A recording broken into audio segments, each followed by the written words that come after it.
Acacia, a genus of trees and shrubs of the mimosa family that originated in Australia, has long been used here in building simple mud and stick structures. ठीक है जी। अब पहले line से हमें पता चल गया कि अकेकिया के बारे में, जो कि एक टाइप ऑफ ट्री है, ठीक है, वो जो ओरिजिनेट हुआ है ऑस्ट्रेलिया में, ठीक है, and that is use for building simple mud and stick structures. Okay, तो मतलब अकेकिया की कैरेक्टरिस्टिक्स के बारे में बात हो रही है, किसके लिए वो यूज़ होता है, वो क्या चीज़ है, कौन से फैमिली से है, कहाँ पे ओरिजिनेट हो रहा है, उसके बारे में बात हो रही है। Acacia is called a wattle in Australia and the structures are said to be made of dup and wattle. The acacia is actually related to his family of parents known as legumes. अच्छा, उसका family of parents आपके पास legumes है, that includes peas, beans, lentils, peanuts and pods with bean-like seeds. Some acacia actually produce edible crops. Other acacia varieties are really for the sticky resins called gum arabic or perfumes, for the dark scents, wood price, for making pianos, or for the bark rich in tannin, a dark acidic substance used to cure the hides of animals, transforming them into a leather. ठीक है जी। अच्छा, उसने उसके फ़ायदे भी बताएं कि वो बहुत सारी चीज़ों के लिए यूज़ होता है। ठीक है, ओरिजिनेट ऑस्ट्रेलिया में करता है, किस फैमिली से बिलोंग करता है, वो लिग्यूम्स फैमिली से बिलोंग करता है, एक टाइप ऑफ ट्रीज़ है अकेकिया। अच्छा, अब वो कह रहे हैं nearly 500 species of acacia has been analyse, identified, categorise and proven capable of survival in hot and generally arid parts of the world. ठीक है जी। तो टोटल उसकी स्पीसीज है 500। However, only a dozen of the 300 Australian varieties thrive in the southern United States. अच्छा, United states में आपके पास सिर्फ 12 varieties है। ऑस्ट्रेलिया में 300 है, वर्ल्ड वाइड 500 है, और यूनाइटेड स्टेट्स में सिर्फ साउथर्न यूनाइटेड स्टेट्स में सिर्फ 12 वेराइटीज़ है। ठीक है। Most acacia imports are low spreading trees, but most of these only three flower, including the Bellia acacia, with fern-like silver leaves and small fragrant flowers arranged in rounded clusters. The silver wattle, similar to the Bellia acacia, which grows twice as high. ठीक है जी, silver Vettel जो है वो बेलिया acacia की तरह है, लेकिन उसकी हाइट जो है वो ट्वाइस एज ग्रो होता है, वो जल्दी ग्रो होता है। ठीक है, थ्री मेन टाइप्स है, बेलिया केकिया हो गया, सिल्वर वेटल हो गए, ठीक है, and the squad Sydney golden wattle, bushy with broad flat leaves, showy bright yellow blossoms and sharp spined twigs. Another variety, the black acacia, also called the blackwood, has dark green foliage and unobtrusive blossoms. ठीक है। Besides being a popular ornamental tree, the black acacia is considered valuable for its dark wood which is used in making furniture. तो black acacia furniture making के लिए use होता है। ठीक है, इसका अनअब्ट्रूसिव ब्लॉसम्स होता है, यानी कि ये इतना ज़्यादा खुशबू नहीं देता बाकी अकेकिया की तरह। ठीक है, as well as high price musical instruments. तो ब्लैक अकेकिया जो है वो फर्नीचर और हाई प्राइस म्यूज़िकल इंस्ट्रूमेंट्स के लिए यूज़ होता है। ठीक है।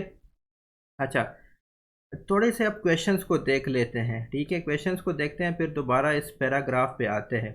The passage is primarily concern with which of the following topic.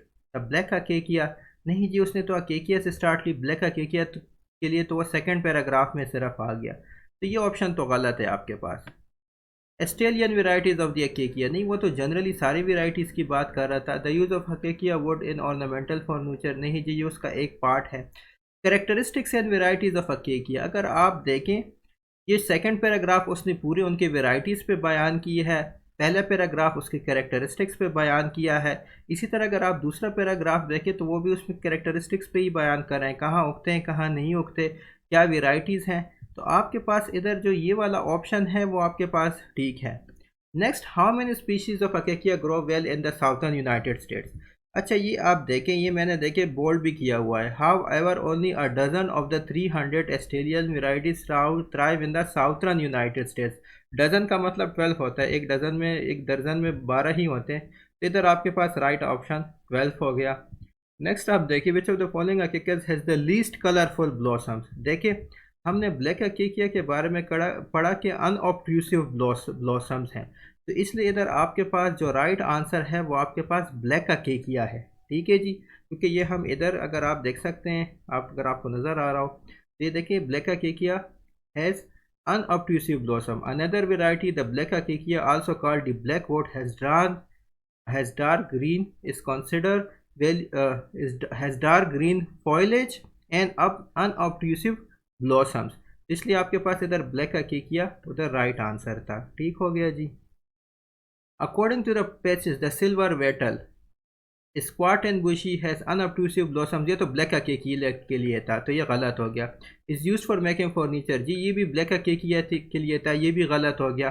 तो अब आपके पास सी और ए ऑप्शन रह गए। हम इधर दोबारा देखते हैं कि उसने सिल्वर वेटल के लिए क्या बोला। ये देखें, the silver wattle similar to the Bailey acacia की तरह है, which grows twice as high, यानी कि उसकी हाइट ज़्यादा है। आप ये देख सकते हैं, ये जो मैंने लाइन कर लिया, विच ग्रोस ट्वाइस एज हाई, तो इसलिए आपके पास इधर जो राइट आंसर है वो सी है। It's taller than the Bailey केकिया, वैसे तो बेलिया केकिया की तरह है, लेकिन grows twice as much as the Bailey acacia जो सिल्वर वेटल है, तो इसलिए that is taller than the Bailey acacia. Which of the following will most probably be made from the black acacia tree. अच्छा, black acacia tree, इधर मैं दोबारा आता हूँ। ब्लैक अकेकिया ट्री के बारे में उसने क्या कहा, used in making furniture as well as musical instruments. तो ब्लैक अकेकिया फर्नीचर और म्यूजिकल इंस्ट्रूमेंट के लिए यूज़ होता है। तो टेबल आपके पास देखिए एक जो है वो फर्नीचर है, तो इसलिए ब्लैक अकेकिया से आप टेबल बना पाएंगे। तो इधर आपके पास ये जो बी ऑप्शन है वो ठीक है।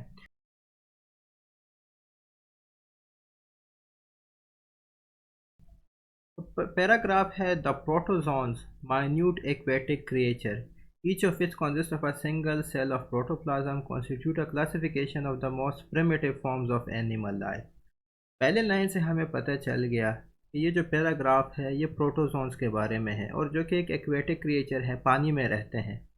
The very name protozoan indicates the scientific understanding of the animals। Pro means first or primitive and zoa refers to animals। ठीक है जी, ये एनिमल्स के टाइप्स है, ये भी पता चल गया सेकंड लाइन से। They are fantastically diverse, but three major groups may be identified on the basis of their motility। The Mastigophora have one or more long tail they have used to propel themselves forward। ठीक है जी, तो चलने के लिहाज से, motility के लिहाज से तीन मेन टाइप्स ऑफ ग्रुप है। एक आपके पास मास्टिगोफोरा हो गया, दूसरा किलाइटा हो गया, विच है use the same basic means for locomotion as the Mastigophora, have large number of short tails. ठीक है जी। The Sarcodina which includes amoeba float and row themselves about on their crusted bodies. ठीक है जी। अच्छा, पहला जो paragraph है उसमें ये बताया गया प्रोटोजोन्स एक्वेटिक क्रिएचर्स है। ठीक है जी, एनिमल्स हैं और तीन मेन टाइप्स है। उन मेन टाइप्स का बताया गया है, उनमें थोड़ी सी डिफरेंस बताई गई। ठीक है, ये भी कहा गया सार्गोडीना जो है वो अमीबा का टाइप है। ठीक है जी।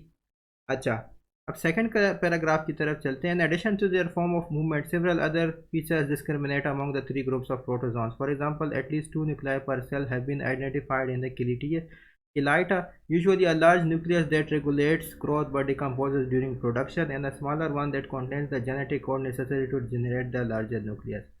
अच्छा, पहले तो उसने कहा मोटिलिटी के लिहाज से तीन टाइप्स हैं। अब वो कह रहा है कि बाकी फीचर्स की वजह से भी हम इसको डिस्क्रिमिनेट कर सकते हैं। ठीक है जी, किसी में दो न्यूक्लियाई होगा, किसी में एक न्यूक्लियस होगा। ये पैराग्राफ आपका इस बारे में हो गया। Next, chlorophyll, which is green substance encountered in plants, is found in the bodies of some protozoans। ठीक है जी, enabling them to make some of their own food from water and carbon dioxide। Protozoans are not considered plants but animals। Protozoans animals के types है, because unlike pigmented plants to which some protozoans are otherwise almost identical, they do not live on simple organic compounds। ठीक है जी, animals क्यों नहीं है? because they do not live on simple organic compounds।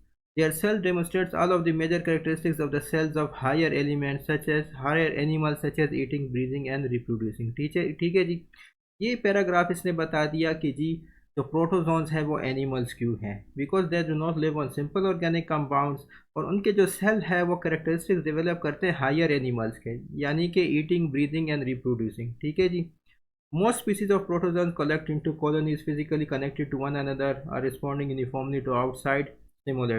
Current research in this phenomena, along with investigation carried out with advanced microscope, may necessitate a redefinition of what constitutes protozoans, even calling it into 4,000 protozoans have been even calling into question the basic premises that they have only one cell। Nevertheless, the current data visible almost 4,000 species of protozoans have been identified। ठीक है जी, species कितने हैं? 40,000 species है। 40,000 species, ये बात आप याद रखें।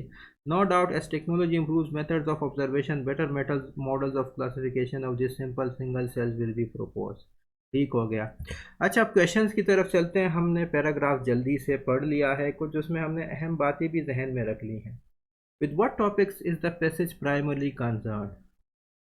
मास्टिगोफोरा एक टाइप का, जो क्लासिफिकेशन थी 3 टाइप्स थी, वो एक टाइप का था। ये पैसेज मास्टिगोफोरा के बारे में नहीं था। मोटिलिटी इन प्रोटोजोन्स के बारे में भी नहीं था। उसने कहा था कि basis of motility of protozoans we have 3 types of protozoans, लेकिन इसका मतलब ये नहीं है कि मोटिलिटी ऑफ प्रोटोजोन्स के बारे में ही सारा पैसेज था। ए है कॉलोनीज ऑफ प्रोटोजोन्स। अगेन इस पे तो थोड़ा सा ही टच दिया गया है।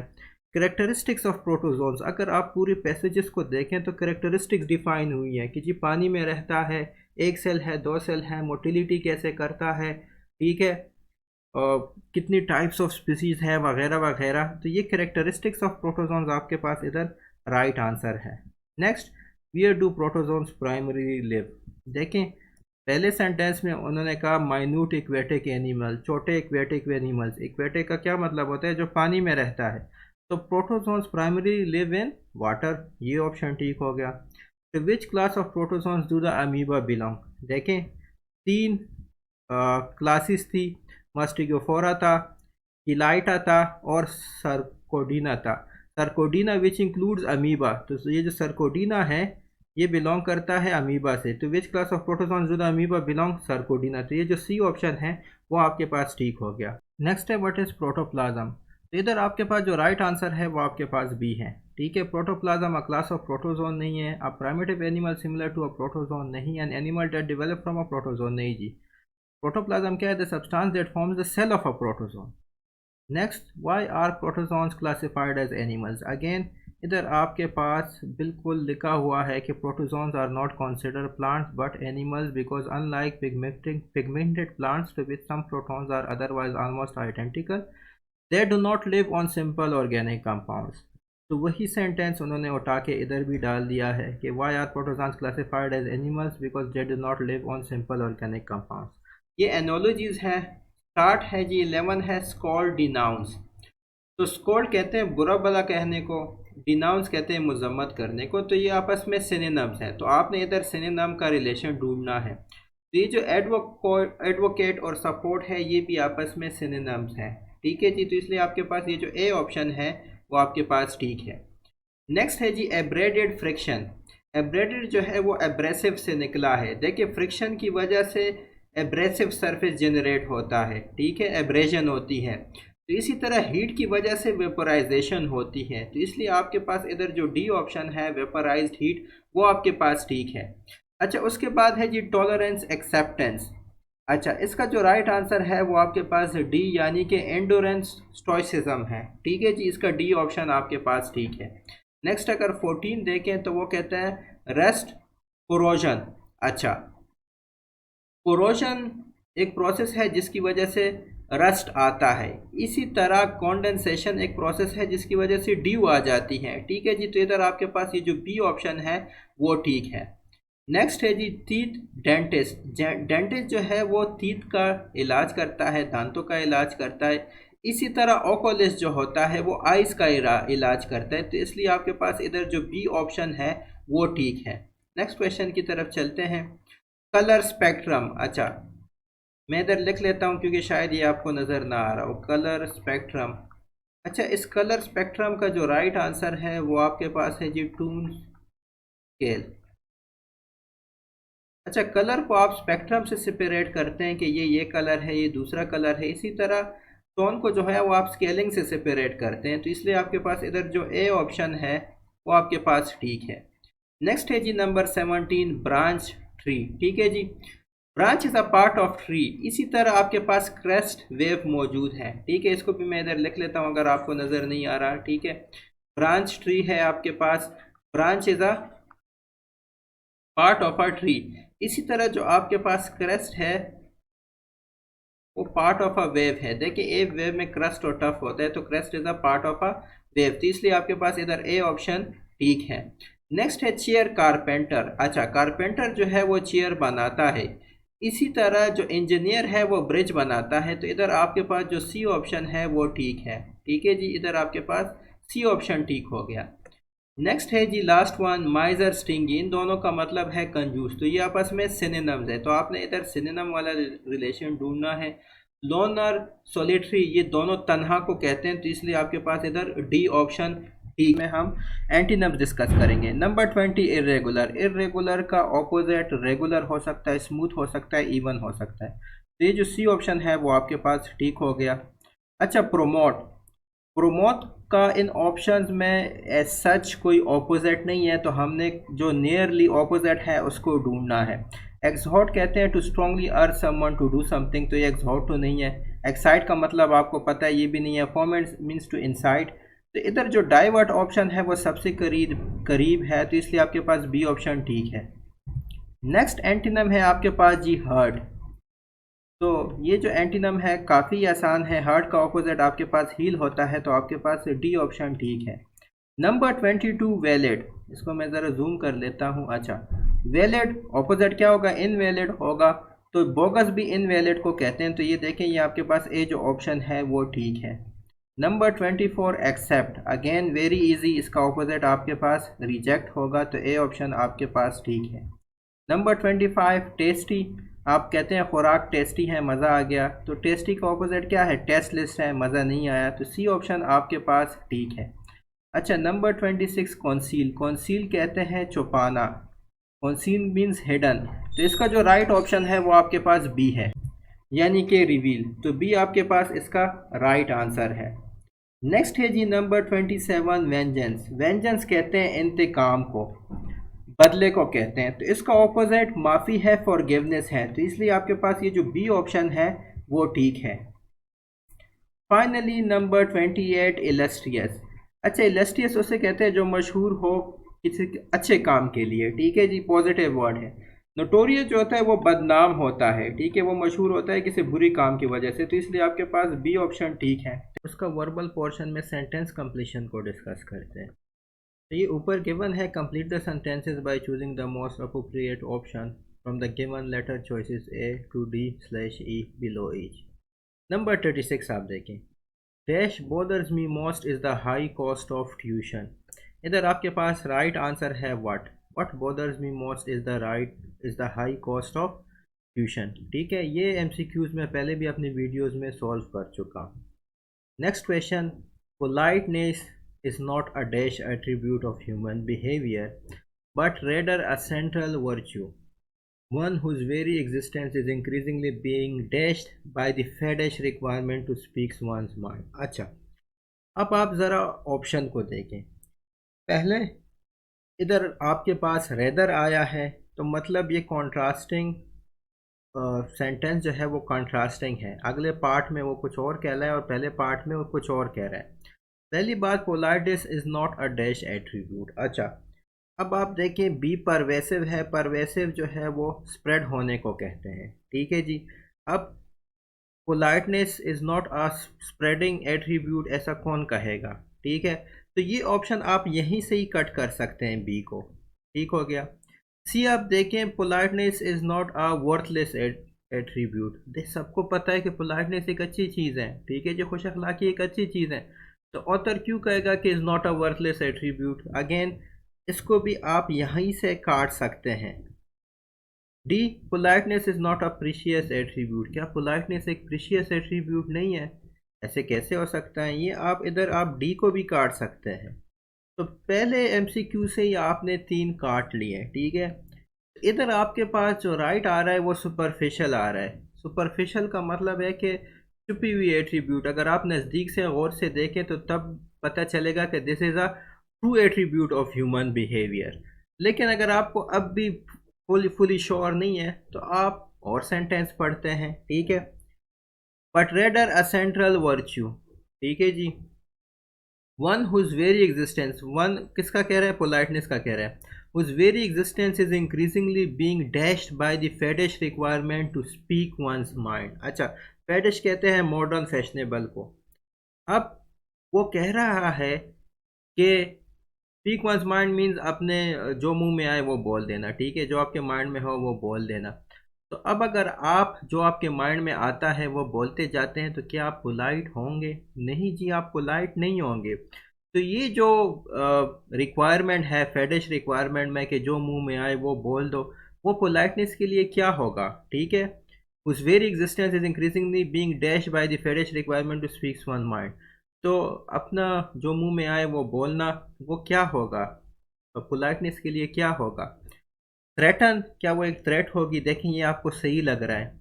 अगर आप जो मुंह में आए वो बोलते जाते हैं, जो आपके माइंड में आए वो बोलते जाते हैं, तो क्या आप पोलाइट रहते हैं?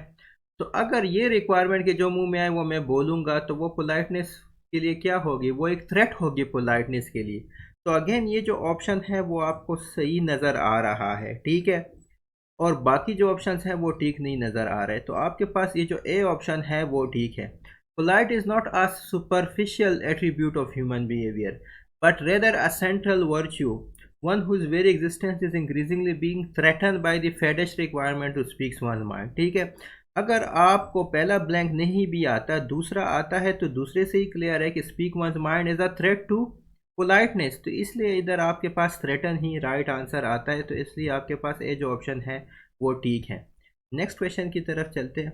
I have been waiting here. अच्छा, जब भी हैव बीन आ जाए तो फोर या सिंस आता है। अब आपके पास लास्ट 2 आवर्स है तो इधर आपके पास फोर आएगा, फॉर द लास्ट 2 आवर्स। ऐसे एमसीक्यूज मैं पहले भी सॉल्व कर चुका हूँ और मैं समझा चुका हूँ। Next, both liquids and gases flow freely from a container because they have no definite shape। इधर आपके पास जो डी ऑप्शन है वो ठीक है। नथिंग डेफिनेट शेप गलत है, नॉन डेफिनेट शेप भी मैंने नहीं सुना, नॉट डेफिनेट शेप भी मैंने नहीं सुना। तो ये जो नॉट डेफिनेट शेप है, जो डी ऑप्शन है, वो आपके पास राइट है। अच्छा, जो नेक्स्ट क्वेश्चन है वो अगर आपको नज़र नहीं आ रहा तो मैं रीड कर रहा हूँ। It is estimated that the sun dash of the total mass of the solar system. इसमें जो राइट आंसर है वो आपके पास ए है। It is estimated that the sun contains 99.86% of the total mass of the solar system. ठीक है जी। Question number 41, some of my favourite recipes are dash I learn from my grandmother, them they there, तीनों की तुक नहीं बनती। Some of my favourite recipes are those I learn from my grandmother. तो इधर भी आपके पास ए ऑप्शन ठीक है। ठीक है जी। नंबर 42 को देखते हैं। Although economists have traditionally considered the district to be solely an agricultural one, the dash of the inhabitants' occupation makes such a classification obsolete। अच्छा, although आ गया तो अगेन कंट्रास्टिंग वर्ड है। पहले कहता है कि इकोनॉमिक्स ने एक डिस्ट्रिक्ट को कहा है कि ये एक ज़रात वाली डिस्ट्रिक्ट है, यहाँ लोगों का जो कारोबार है वो ज़रात है, ज़रूरी आमदन सिर्फ ही ज़रात है। सोली मीन्स वन एंड ओनली, ठीक है, सिर्फ ही ज़रात है। ठीक है। अब दूसरे उसमें वो कहता है the dash of the inhabitants, inhabitants कहते हैं रहने वाले, इनहेबिटेंट्स ऑक्यूपेशन वहाँ के रहने वाले का कारोबार, मेक सच अ क्लासिफिकेशन ऑब्सोलीट। अब वो कह रहा है कि ये जो क्लासिफिकेशन है, कि जो इकोनॉमिस्ट ने कहा है कि ये जो डिस्ट्रिक्ट है ये ट्रेडिशनली सिर्फ ज़राती डिस्ट्रिक्ट है, यहाँ लोगों का कारोबार या ज़रूरी आमदनी सिर्फ ज़रात है, ये जो आपके पास क्लासिफिकेशन है ये ऑब्सोलीट है। ठीक है जी। तो इधर आपके पास क्या वर्ड आएगा? इधर जो आपके पास वर्ड आएगा वो डाइवर्सिटी यानी कि बी होगा। क्यों बी होगा? क्योंकि हमें सेंटेंस से पता चल गया, इकोनॉमिस्ट ने कहा कि जी यहाँ सिर्फ ज़रात का कारोबार होगा, लेकिन जो वहाँ के रहने वाले हैं वो जो कारोबार करेंगे वो मतलब मुख्तलिफ कारोबार कर रहे हैं। डाइवर्सिटी का मतलब मुख्तलिफ कारोबार, एक से ज़्यादा मुख्तलिफ कारोबार कर रहे हैं। ठीक है जी। कोई बिजनेस चला रहा है, कोई कुछ कर रहा है, तो इसलिए the diversity of the inhabitants occupation make such a classification absolute. वो क्लासिफिकेशन ही गलत है कि जी ये डिस्ट्रिक्ट ज़रात है, क्योंकि यहाँ के लोग तो मुख्तलिफ किस्म के कारोबार कर रहे हैं, तो इसलिए हमारे पास इधर डाइवर्सिटी राइट आंसर आता है। Next question, every one of us will have to atone for our. अच्छा, इधर आपके पास राइट आंसर मिस डीड्स है। उसकी वजह यह है कि अटोन कहते हैं जी सुनवारना या कफ़ारा करने को, मेक अमेंड्स फॉर। तो जो आप कफ़ारा करते हैं, जाहिर सी बात है वो गलत चीज़ों की करते हैं, वो ग्रेटिट्यूड या गुडनेस या गुड सेल्फ की तो नहीं करते, तो मिस डीड्स की करते हैं। तो इसलिए आपके पास जो डी ऑप्शन है वो ठीक है। नेक्स्ट क्वेश्चन, इस efforts were dash fame and success. अच्छा, इसमें ऑन नहीं आ सकता, एड भी नहीं आ सकता, ठीक है, इसमें जो राइट आंसर है वो आपके पास ए है। His efforts were attended with fame and success. ठीक है, फाइनली जो लास्ट है वो अगर आपको नज़र नहीं आ रहा तो इसने लिखा है I need dash cup of tea this hour. तो जब आपके पास कप ऑफ टी आ जाए तो उसके साथ आ आता है। तो इधर आपके पास, अगर आपको नज़र नहीं आ रहा, शायद मैं इसको दोबारा इस साइड पे कर लेता हूँ, इधर आपके पास आ जो ऑप्शन है वो ठीक है, I need a cup of tea this hour. Practical portion हम स्टार्ट करते हैं। अच्छा, क्या कहता है जी, 3 vegetables must be selected for salad from 6 vegetables। 6 vegetables है जिनके नाम कैरेट, चिली, कुकम्बर, ठीक है, ये 3 हो गए। इसी तरह और क्या है, अनियन है, रेडिश, टर्निप। अच्छा, ये आपके पास 6 वेजिटेबल्स हैं। आपने सैलेड बनानी है, उसमें 3 वेजिटेबल्स यूज़ करने हैं। कितने वेजिटेबल्स यूज़ करने हैं? 3 वेजिटेबल्स यूज़ करने हैं। अच्छा, according to the following conditions either carrot or cucumber or both must be selected. अच्छा, उन 3 वेजिटेबल्स में या तो कैरेट होना चाहिए, ठीक है, या कुकम्बर होना चाहिए, या अगर दोनों भी हो तो ठीक है। इस कंडीशन की समझ आपको आनी चाहिए कि या उसमें कैरेट होना चाहिए या कुकम्बर होना चाहिए, या अगर दोनों भी आ गए तो ठीक है। 3 तो टोटल वेजिटेबल्स हैं, तो ऐसा भी हो सकता है कि कैरेट और कुकम्बर उसमें आ जाए, एक और आ जाएगा, वो बाकी कंडीशन से देख लेंगे, लेकिन कैरेट और कुकम्बर का होना ज़रूरी है। ठीक है जी। दूसरा, इधर चिली और रेडिश मस्ट बी सेलेक्टेड, यानी कि उन 3 वेजिटेबल्स में चिली या रेडिश का होना भी ज़रूरी है। ठीक है, या चिली होगा या रेडिश होगा। अगर दोनों नहीं है तो आपकी जो ऑप्शन है वो गलत होगी। तो चिली और रेडिश में से एक ज़रूर होगा। But neither radish nor cucumber can be selected with chilli. अच्छा जी, चिली के साथ रेडिश भी नहीं होगा। अगर चिली रेडिश का कम्बिनेशन आ गया तो आप आंखें बंद करके उसको गलत कर लें, क्योंकि radish nor cucumber can be selected with chilli. इसी तरह अगर चिली के साथ कुकम्बर आ गया तो आंखें बंद करके आप उसको गलत कर लें, क्योंकि ये दोनों आपस में साथ में नहीं हो सकते। ठीक है जी। देखिए, अब आपने अगेन कंडीशन को मैं रिपीट कर रहा हूँ कि उन 3 वेजिटेबल्स में या कैरेट होगा या कुकम्बर होगा, या दोनों भी हो सकते हैं। और तीसरी वेजिटेबल जो आपके पास है, ठीक है, उनमें चिली या रेडिश में एक होगा। ठीक हो गया जी। अच्छा, अब हम देखते हैं, अब हम क्वेश्चंस की तरफ देखते हैं। विच of the following is an acceptable selection of vegetables. अच्छा, अब आप पहले तो ये देखें कि चिली और रेडिश या चिली कुकम्बर किसी में है, उसको क्रॉस कर लें। ये आप देखें। अच्छा, इधर आपके पास चिली और रेडिश है, ये गलत हो गया क्योंकि ये दोनों साथ में नहीं हो सकते। इधर आपके पास चिली कुकम्बर है, ये भी गलत हो गया। सी और डी ऑप्शन रह गए। अब देखिए सी ऑप्शन को, कैरेट, कुकम्बर एंड अनियन। अच्छा, सी ऑप्शन आपके पास क्यों गलत है? क्योंकि देखें, इसने तो ये वाला ऑप्शन फुलफिल कर लिया कि कैरेट या कुकम्बर या दोनों उसमें हो सकते हैं, वो तो हो गया। लेकिन वो कह रहा है कि चिली और रेडिश में एक का होना भी ज़रूरी है। इधर ना चिली है ना रेडिश है, तो आपके पास सी ऑप्शन भी गलत है। डी ऑप्शन आप देखें, कैरेट, कुकम्बर एंड रेडिश, देखें ये इसको फुलफिल कर रहा है, क्योंकि इनमें से देखें बहुत हो सकते हैं, तो ये इसने, और बहुत है ना, तो ये बहुत इसने ले लिया। दूसरा ये कि चिली और रेडिश में एक होना चाहिए, तो इसने रेडिश ले लिया। तो इधर आपके पास ये जो डी ऑप्शन है वो ठीक है। ठीक हो गया जी। ये वाला क्यों गलत है? क्योंकि चिली के साथ जो है, चिली और कुकम्बर और चिली रेडिश आपस में साथ में नहीं हो सकते। तो इधर आपके पास ये जो डी ऑप्शन है वो ठीक हो गया। नेक्स्ट क्वेश्चन की तरफ चलते हैं जी। Which of the following pairs of vegetables can not be amongst the vegetables selected. अच्छा, कहते हैं कि इनमें से वो कौन से पेयर है जो कि साथ में सेलेक्ट नहीं हो सकते। अच्छा, इसमें जो आपके पास राइट आंसर है वो आपके पास सी है, ऑनियन एंड टोमेटो। देखिए, अगर आपके पास टोटल कितने वेजिटेबल्स है? 3 है। तो अगर आपने ऑनियन, टोमेटो दोनों को सेलेक्ट कर लिया, तो अब तक देखें जो आपके पास कंडीशन थी, पहली कंडीशन क्या थी कि कैरेट और कुकम्बर में एक का होना चाहिए, तो इधर आपको कैरेट और कुकम्बर में एक को लिखना पड़ता। दूसरी कंडीशन क्या थी कि आपको चिली और रेडिश में एक का होना उसमें ज़रूरी है, तो आपको फिर चौथा भी इसमें ऐड करना पड़ता, जो कि गलत हो जाता क्योंकि हमारे पास 3 जो है वो वेजिटेबल्स हमने सेलेक्ट करने। तो ये अनियन और टोमेटो इसमें गलत आंसर है, ये आप नहीं सेलेक्ट कर सकते। ठीक है जी। नेक्स्ट क्वेश्चन की तरफ बढ़ते हैं, which is 54। If cucumber is selected, which of the following must also B amongst the vegetable selected. अच्छा, अब वो कहते हैं कि जी कुकम्बर सेलेक्ट हो चुका, ठीक है, तो मैंने पहले पे कोकम्बर सेलेक्ट कर लिया, एक काम मेरा हो गया, ठीक है जी। तो कोकम्बर जब मैंने सेलेक्ट कर लिया, देखे मैं चिली को नहीं सेलेक्ट कर सकता, तो इधर से मैं चिली काट लूँगा, ये भी कट गया, ये भी कट गया, आपके पास 4 रह गए। अच्छा, अब देखें, आपको रेडिश को ज़रूर सेलेक्ट करना है, क्योंकि रेडिश और चिली में आपको एक को सेलेक्ट करना है, तो रेडिश तो आपके पास सेलेक्ट होना ही होना है, ठीक है जी। तो दूसरा आपके पास रेडिश ज़रूर होगा। तो अब आपके पास जो ऑप्शंस है उसमें रेडिश का ऑप्शन मौजूद है, तो इधर आपके पास सी जो ऑप्शन है वो आपके पास ठीक है। If cucumber is selected which of the following must also B amongst the vegetable selected, तो आपको रेडिश को सेलेक्ट करना पड़ेगा, क्योंकि हमने कंडीशन में कहा कि चिली और रेडिश में एक को सेलेक्ट होना है। अब चिली और कोकम्बर आप नहीं सेलेक्ट कर सकते, तो चिली के साथ आप रेडिश ही सेलेक्ट करेंगे, तो सी आपका ठीक हो गया। Next question which is question 55, if radish is not selected, ठीक है, अब रेडिश नहीं सेलेक्ट हो गया। Which of the following pair of vegetables must be among selected. अच्छा, रेडिश को अब इसने सेलेक्ट नहीं किया, ठीक है जी, रेडिश अब सेलेक्ट नहीं हो गया। आपके पास ये वाले रह गए, कैरेट रह गया, चिली रह गया, ऑनियन रह गया, टर्निप और कोकम्बर रह गया, ठीक है। अब जब आपने रेडिश नहीं सेलेक्ट किया, तो देखिए रेडिश और चिली में आपको एक सेलेक्ट करना है, तो आपको चिली को सेलेक्ट करना पड़ेगा।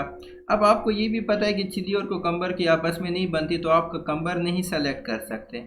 और आपको ये भी पता है कि कैरेट और कोकम्बर में से एक को मैंने सेलेक्ट करना है, तो आपको मजबूरन इधर कैरेट सेलेक्ट करना पड़ेगा, ठीक है जी।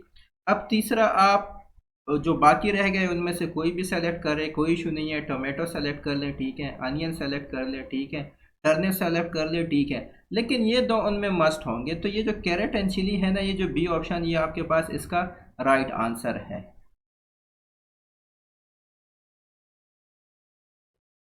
एक और एनालिटिकल सिनारियो था उसी पेपर में, जो कि कहता है ABCDEFR 6 फेरी टेल्स, ठीक है जी, ए से लेकर ई तक फेरी टेल्स हैं। B and C are shorter than F but interesting than A. अच्छा, अब एक और बात, इसमें शॉर्टर और इंटरेस्टिंग दोनों की बात की गई है, लेकिन जब मैं क्वेश्चन पढ़ता हूँ तो वो मुझसे लॉन्गेस्ट और शॉर्टेस्ट का पूछता है, इंटरेस्टिंग का नहीं पूछता। इसका एक और क्वेश्चन और भी है जो कि अगले पेज पे है, लेकिन उसमें भी लॉन्गेस्ट और शॉर्टेस्ट का पूछा गया। तो अब मैं क्या करता हूँ कि इस इंटरेस्टिंग पार्ट को मैं कंसिडर ही नहीं करता, मैंने टाइम बचाना है, एनालिटिकल में वैसे भी टाइम ज़्यादा लगता है, तो मैंने टाइम बचाना है, मैं इंटरेस्टिंग वाला पार्ट को कंसिडर ही नहीं करता, क्योंकि उससे कोई क्वेश्चन नहीं आया। तो क्वेश्चन नहीं आया तो मैं क्यों अपना दिमाग कपाऊँ, तो इसीलिए मैं सिर्फ लॉन्गेस्ट और शॉर्टेस्ट को देखता हूँ। अच्छा, पहला क्या स्टेटमेंट गिवन है, B and C are shorter than F, ठीक है जी। तो अगर मैं कहूँ कि जी इधर शॉर्टर से लॉन्गर तक मैं जाता हूँ, ठीक है जी, शॉर्टर से लॉन्गर तक, तो पहली बात यह है कि B and C are shorter than F, तो C को मैं इधर लिख लेता हूँ, F को मैं इधर लिख लेता हूँ, क्योंकि F लॉन्गर है, C शॉर्टर है, ये शॉर्टर से लॉन्गर की तरफ जा रहा है, ठीक है जी। नेक्स्ट आप देखिए, D is interesting than B, interesting से मुझे कोई सरोकार नहीं है। N लॉन्गर देन C, अच्छा D जो है वो C से लॉन्गर है, ठीक है जी। तो इधर अगेन ये जो D है वो C से लॉन्गर है, तो वो मैं इधर लिख लेता हूँ, ठीक है, कि D is longer than C। अब मुझे नहीं पता कि F से लॉन्गर है नहीं है, वो बाद में मैं देखूंगा B से लॉन्गर है कि नहीं है, लेकिन C से लॉन्गर है, ठीक है जी। तो इधर मैं C और D को ऐसे लिख लेता हूँ। ये एक हो गया, ये दूसरा सिनारियो हो गया। अच्छा, वो कहते हैं E is shorter then D but longer then F, ठीक है जी, E is shorter then D but longer then F। अच्छा, E जो है वो D से शॉर्टर है और F से बड़ा है, ठीक है जी। अच्छा, अब ये देखें, ये जो F था इसको E और D को मैं इधर लिख सकता हूँ, क्योंकि E जो है ना वो F से बड़ा है, ठीक है जी, और डी भी एफ से बड़ा है, क्योंकि डी ई से बड़ा है। इधर लिखा है ना ई शॉर्टर देन डी, मतलब कि डी बड़ा है।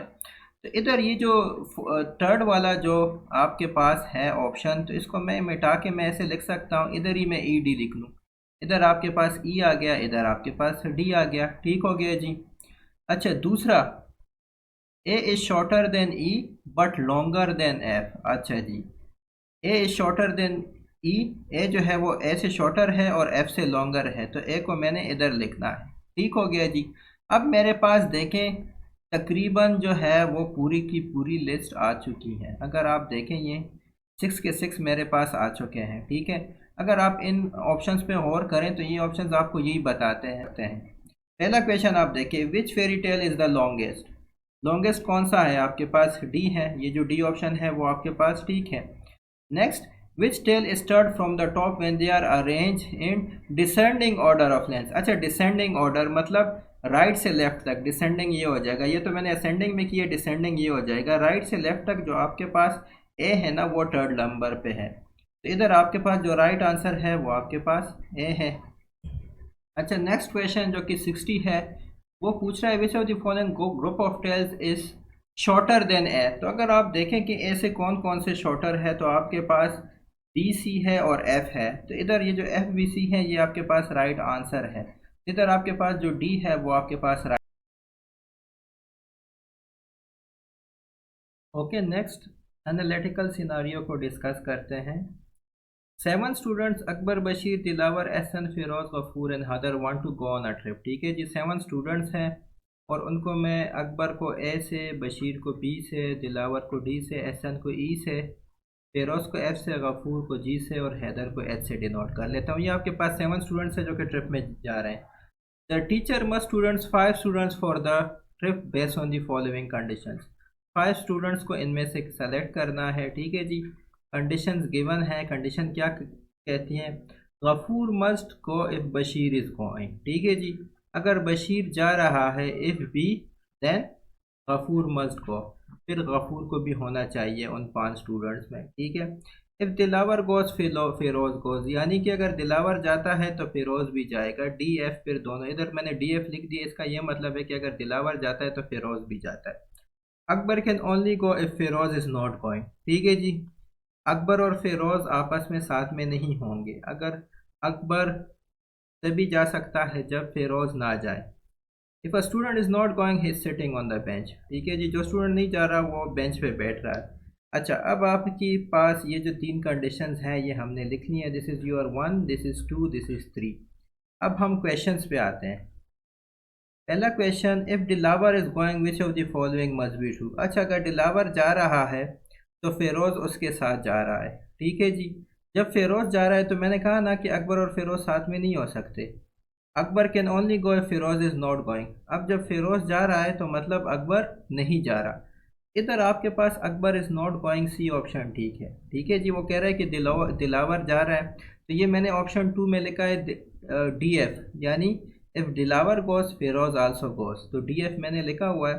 जब दिलावर जा रहा है तो फिरोज भी जा रहा है, जब फिरोज जा रहा है तो अकबर नहीं जाएगा। ठीक है जी, तो अकबर इज नॉट गोइंग, ये इससे जाहिर है। Akbar can only go if Firoz is not going. ठीक है, अगर फिरोज जा रहा है तो जाहिर सी बात है फिर अकबर नहीं जाएगा।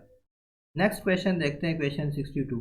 विच of the following 2 students can be sitting on the bench at the same time not going to the trip. अच्छा जी, अब आपके पास ऑप्शन है निसान and Firoz, Bashir and Dilawar, Akbar and Haidar, Akbar and Firoz. अच्छा, B option Bashir and Dilawar गलत है, बशीर एंड दिलावर गलत है, क्योंकि जब बशीर जाता है तो गफूर उसके साथ जाता है। ठीक है जी, अगर दिलावर जाता है तो फिरोज उसके साथ जाता है, तो अगर बशीर और दिलावर नहीं जा रहे तो गफूर और फिरोज भी नहीं जाएंगे, फिर तो मसला हो जाएगा, 4 बेंच पे बैठ जाएंगे। ये जो बी ऑप्शन है ये तो आपके पास गलत हो गया। ए है जी एहसन एंड फिरोज। अगेन, अगर फिरोज नहीं जा रहा तो दिलावर भी उसके साथ नहीं जाएगा। ठीक है जी, तो जब दिलावर भी साथ नहीं जाएगा तो एहसन भी है साथ में, तो ये ऑप्शन भी आपका गलत हो गया। ठीक है, अगेन जहाँ भी फिरोज आ जाए वो आपका गलत हो गया। ये जो डी ऑप्शन है अकबर एंड फिरोज, ये भी गलत है, क्योंकि अकबर एंड फिरोज की आपस में बनती नहीं है। अकबर तभी जाता है जब फिरोज नहीं जाता, फिरोज तभी जाता है जब अकबर नहीं जाता, तो ये भी गलत हो गया। तो इधर जो आपके पास सी ऑप्शन है वो ठीक है कि अगर दिलावर विच of the following 2 students can be sitting on the bench at the same time, वो अकबर एंड हैदर हो सकते हैं। ठीक है जी, फिरोज जा रहा है तो अकबर नहीं जाएगा और दूसरा आपके पास हैदर हो सकता है, तो इधर आपके पास जो सी ऑप्शन है वो ठीक है। नेक्स्ट क्वेश्चन की तरफ चलते हैं। विच of the following changes by the teacher is possible. अच्छा, अगेन ये जो बशीर, गफूर, दिलावर और फेरोज है ना, ये बाउंड हो चुके हैं। इनको इनकी रिप्लेसमेंट करना मुश्किल है, क्योंकि इनके साथ दूसरा भी है, फिरोज के साथ दिलावर बंधा हुआ है, बशीर के साथ गफूर बंधा हुआ है, तो इनकी रिप्लेसमेंट करना मुश्किल है। इनके अलावा जो दो हैं, इसी तरह अकबर का और फिरोज़ की नहीं बनती तो उनका भी रिप्लेसमेंट करना मुश्किल है। इनके अलावा जो दो हैं जहां आपके पास एहसन और हैदर आते हैं, उनकी आप रिप्लेसमेंट कर सकते हैं। तो अगर आप देखिए, Bashir can substitute for Ghafoor, नहीं जी, या बशीर को अगर आप कहेंगे कि ना जाओ तो गफूर भी नहीं जाएगा, तो बशीर सब्स्टिट्यूट के गफूर के सब्स्टिट्यूट नहीं हो सकता। Dilawar can substitute for Firoz, again Dilawar और फिरोज साथ में चलते हैं, एक चलता है तो दूसरा चलता है, तो ये भी नहीं हो सकता। Haider can substitute for Firoz, नहीं जी, अगेन हैदर भी फिरोज के सब्स्टिट्यूट पे नहीं हो सकता, क्योंकि फिरोज का कोई अलग ही सीन है। अगर फिरोज जाता है तो अकबर नहीं जाता, फिरोज नहीं जाता तो फिर अकबर जाएगा। Ehsan can substitute for Haider, ये जो सी ऑप्शन है ये आपके पास इसका राइट आंसर है, क्योंकि एहसन और हैदर दोनों बाउंड नहीं है, तो इसलिए आपके पास सी ऑप्शन ठीक है। Question 64, suppose Haider is not going, who of the following must also be on the bench. अच्छा, हमें पता है कि दो नहीं जा रहे थे ना, 5 स्टूडेंट सेलेक्ट करने थे ट्रिप पे, तो मतलब दो नहीं जाएंगे। अब उनमें से एक स्टूडेंट हैदर है जो कि नहीं जा रहा, ठीक है जी, एक हैदर है। अच्छा, दूसरा हमें पता है कि अकबर और फिरोज की आपस में नहीं बनती, ठीक है, तो या तो अकबर जाएगा या फिरोज जाएगा, ठीक है। अगर सपोज फिरोज नहीं जा रहा तो फिर जो दिलावर है वो भी नहीं जाएगा, फिर 3 बंदे हो जाएंगे, मसला हो जाएगा, तो जो दूसरा बंदा है वो अकबर ही होगा। तो फिरोज चला जाएगा, क्योंकि हैदर नहीं जा रहा, तो फिरोज जो है वो चला जाएगा, उसके साथ दिलावर भी चला जाएगा, तो अकबर जो है वो रह जाएगा। तो इसलिए आपके पास जो सेकंड ऑप्शन है इधर, वो आपके पास अकबर है, ठीक है जी। क्योंकि अगर सेकंड आप फिरोज नहीं लिख सकते हैं, अगर फिरोज बेंच पे बैठेगा, दिलावर कहेगा मैं भी बेंच पे बैठूंगा, फिर तो 3 हो गए, फिर तो हैदर नहीं रह सकता, इधर गिवन है कि हैदर नहीं जा रहा, तो दूसरा ऑप्शन आपके पास सिर्फ अकबर की ही बनती है। Number 65, if Akbar is going, which of the following must be sitting on the bench. अच्छा, अब अकबर जा रहा है, तो जब अकबर जा रहा है तो फिरोज जो है ना वो बेंच पे होगा, वो बेंच पे सिट करेगा।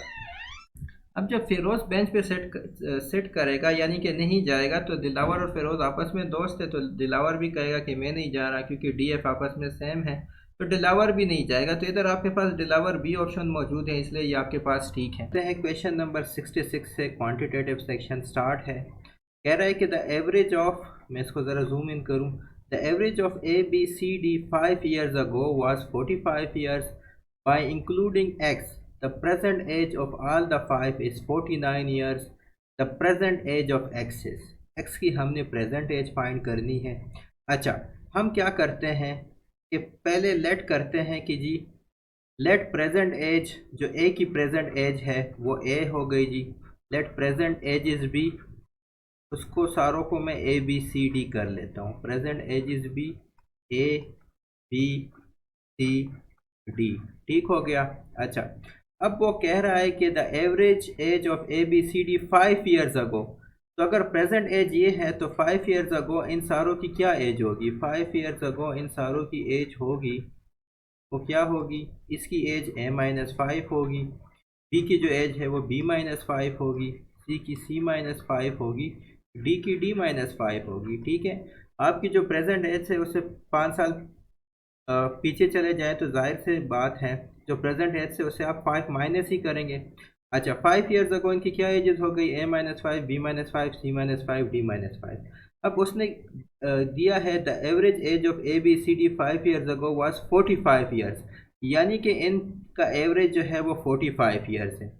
यानी कि आपके पास जो एवरेज का फार्मूला है वो क्या है, sum of ages divide by N, ठीक है। सम ऑफ एजेस क्या है, a-5 जो कि b-5, ठीक हो गया, प्लस c-5 प्लस d-5, इन तमाम को हम डिवाइड करेंगे किस से, डिवाइड बाय 4 से, यही एवरेज आएगा, क्योंकि 4 एजेस हैं तो डिवाइड बाय 4 कर लिया, और एवरेज आपको गिवन है कि 45 है, यानी कि 45 इक्वल है a-5 plus b-5 plus c-5 plus d-5, इन सम के सम और डिवाइड बाय 4। अच्छा, ये जो इन दोनों को मैं आपस में मल्टीप्लाई कर लेता हूँ, तो 45 मल्टीप्लाई बाय 4 आपके पास 180 आता है, और ये आपके पास इनको ऐड है तो सम कर रहे हैं, a plus B plus C plus D, और -5 -5 -5 -5, तो आपके पास -20 आ जाएगा। इस -20 को मैं इधर शिफ्ट करूँगा तो ये आपके पास 200 is equal to a plus B plus C plus D आ गया। ये आपके पास एक इक्वेशन हो गई, ठीक है। इन सब को मैं मिटा देता हूँ और इस इक्वेशन को मैं याद रखता हूँ, ठीक हो गया। ये मैंने सारा मिटा दिया और जो इक्वेशन है उसको मैं याद करता हूँ क्योंकि मेरे पास स्पेस इतना नहीं है। तो जो इक्वेशन थी वो क्या थी, a plus B plus C plus D आपके पास 200 हो गया, ठीक है।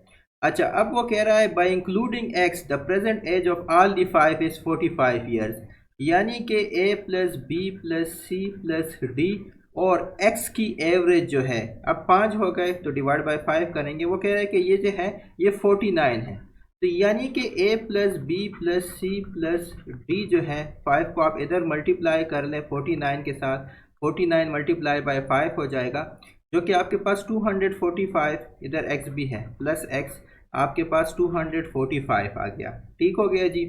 अब आपको a plus B plus C plus D का पता है कि वो 200 की इक्वल है, तो इधर आप 200 प्लस x कर लें, ये आपके पास 245 हो गया। हमने x को मालूम करना है, x is equal to 245 minus 200, यानी कि x की जो वैल्यू आ गई वो आपके पास आ गई जी 45 ईयर्स।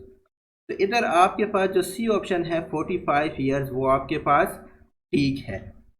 नेक्स्ट जो क्वेश्चन है, अगेन इसको मैं जूम इन करूँ, विच of the following expression must be negative if x less than 0, यानी कि x हमारे पास नेगेटिव है। अच्छा, ये देखें जितनी भी जब भी आप एक नेगेटिव टर्म का पावर इवन पावर लेते हैं तो वो आपके पास पॉजिटिव टर्म आ जाता है, तो मतलब ये टर्म भी आपके पास पॉजिटिव है। ये x पावर 6 है, इससे भी आपके पास एक पॉजिटिव टर्म आएगा। इसी तरह ये जो नीचे जो दूसरा है आपके पास, इससे भी आपके पास एक पॉजिटिव टर्म आएगा।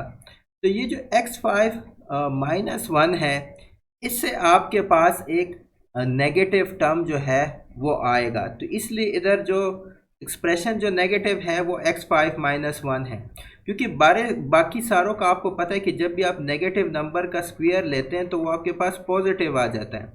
तो ये जो नंबर है ये भी पॉजिटिव होगा, ये भी पॉजिटिव होगा और ये भी पॉजिटिव होगा।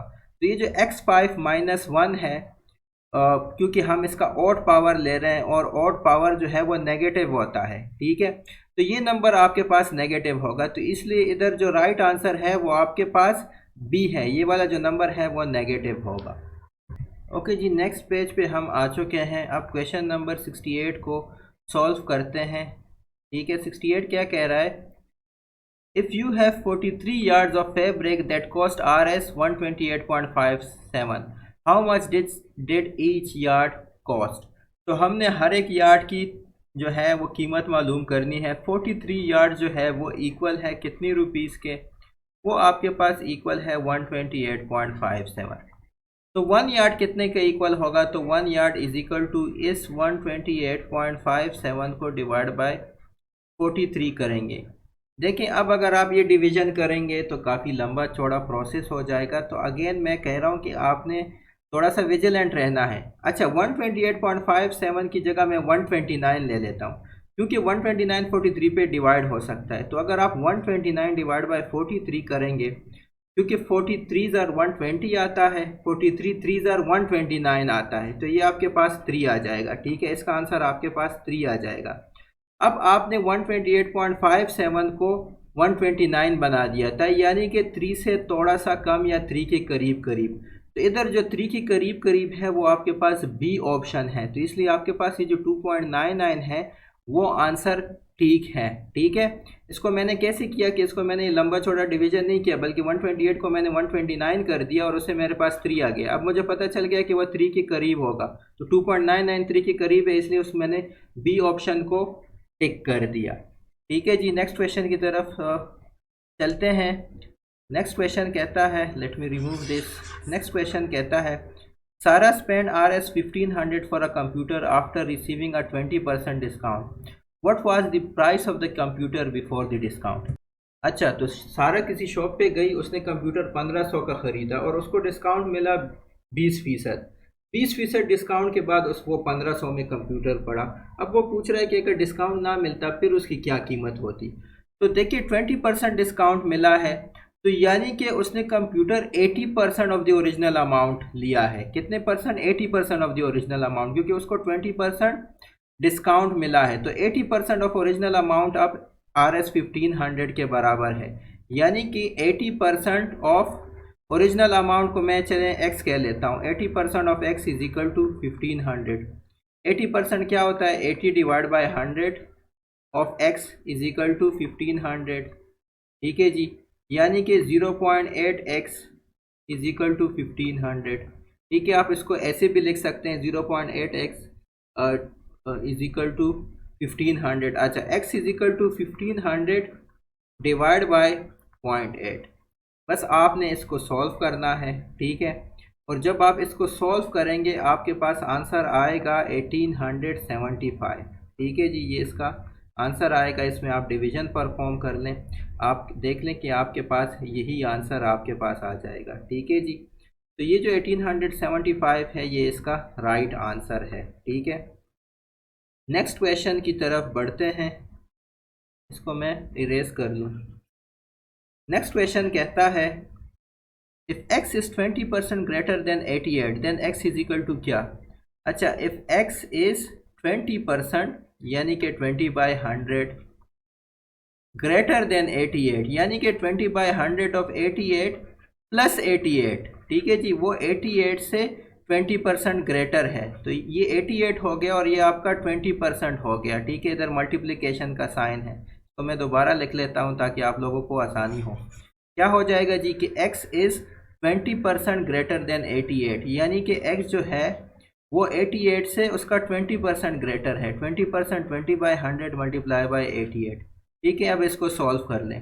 ये 88 आ गया प्लस 0 0 के साथ कट गया, ये 1/5 मल्टीप्लाई बाई 88 हो गया।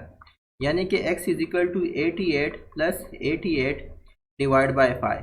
ठीक है, तो अब आप 88 डिवाइड बाई 5 कर लें। ये आपका 88 और ये आपका 5, 5 1 ज़र 5, 3 आ गया, ये 38 हो गया। 5 7 ज़र 35 आता है, ये आपका 35 हो जाएगा। ठीक हो गया, बीच में आपके पास 3 रह गया, फिर पॉइंट लगाएं, इधर 0 लगाएं, तो ये 17.6 आपके पास आ जाएगा। डिवीज़न आपको वैसी भी आती है तो आप डिवीज़न परफॉर्म कर सकते हैं। अगर आपको नज़र नहीं आ रहा तो आप डिवीज़न खुद ही परफॉर्म कर लें। इन दोनों को ऐड कर लें, आपके पास 105.6 आ जाएगा। यानी कि ये जो डी ऑप्शन है ये आपके पास ठीक है। ठीक है जी, नेक्स्ट क्वेश्चन की तरफ बढ़ते हैं। अगेन इसको मैं ज़रा रिमूव करूं। नेक्स्ट क्वेश्चन कहता है जी if cost of 1 hour telephone call is Rs 7.20, what will be the cost of a 10-minute telephone call at the same rate? अब हमें पता है कि 1 आवर में 60 मिनट्स होते हैं। ठीक है जी, तो 60 मिनट्स जो है वो इक्वल है इस चीज़ के 7.20 रुपीज़ के। ठीक हो गया, अब 1 मिनट कितना इक्वल होगा? जाहिर सी बात है 7.20 डिवाइड बाई 60। 10 मिनट्स कितने? 10 मिनट का पूछा है, 10 मिनट कितने के इक्वल होंगे? ठीक है जी, तो आपके पास 7.20 डिवाइड बाई 60 मल्टीप्लाई बाई 10 हो जाएगा। अच्छा, ये ज़ीरो इसके साथ कट जाएगा। आपने 7.2 डिवाइड बाई 6 करना है। अच्छा, पॉइंट को अभी आप छोड़ दें, 72 डिवाइड बाई 6 करें। 72 डिवाइड बाई 6 आपके पास क्या आता है? देखिए ना, 6 10 ज़र 60 आता है, 6 12 ज़र आपके पास 72 आता है। तो ये आपके पास 12 हो गया। बीच में आपके पास पॉइंट है, ये बीच में आपने पॉइंट लगा लिया। ठीक है, ये आप डिवीजन से भी कर सकते हैं, मैंने डायरेक्ट कर लिया। तो आपके पास इसका जो राइट आंसर है वो आपके पास 1/2 है। ठीक है जी, नेक्स्ट क्वेश्चन की तरफ चलते हैं। नेक्स्ट क्वेश्चन है if 2/3 of a class is boy, how many girls are there in the class of 48 students? Total 48 students हैं, 2/3 बॉयज़ हैं। तो यानी कि 2/3 ऑफ 48 आर बॉयज़। ये क्या है? बॉयज़ हैं।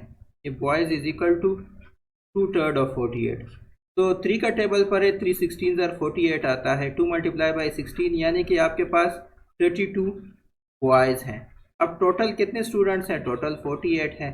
तो गर्ल्स कितने हैं? जाहिर सी बात है 48 माइनस 32, आपके पास 16 गर्ल्स आ गए। ये जो डी ऑप्शन है इसमें राइट आंसर है। नेक्स्ट क्वेश्चन की तरफ चलते हैं जी। इसको मैं अगेन मिटा दूं, नेक्स्ट क्वेश्चन की तरफ हम चलते हैं। Zahid received the following scores on his maths test during the last semester: 82, 83, 78, 90, 94, 91, 89, 82. What is his median score?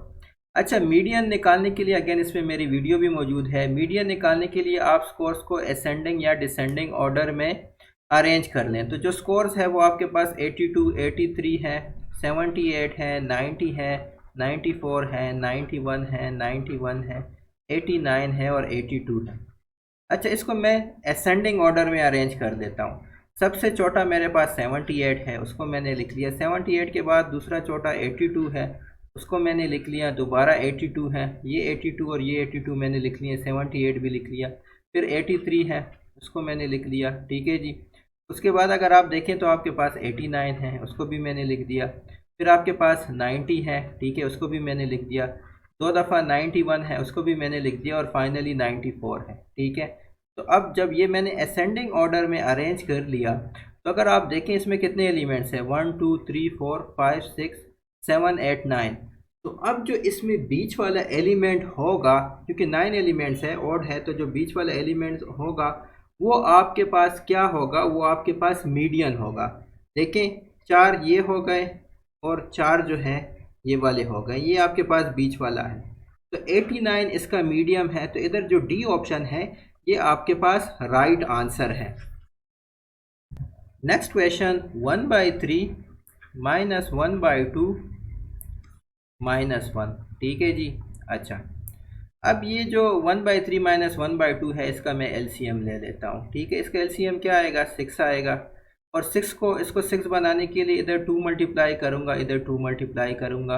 ये डिनोमिनेटर में इसको 6 बनाने के लिए 3 मल्टीप्लाई करूँगा, इधर 3 मल्टीप्लाई करूँगा। तो 1 मल्टीप्लाई बाई 2 2 आता है, 1 मल्टीप्लाई बाई 3 3 आता है।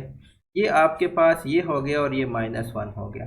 अच्छा, 2 माइनस 3 आपके पास -1 आएगा, यानी कि -1/6 -1। अब अगेन मेरा जो एलसीएम है वो 6 है।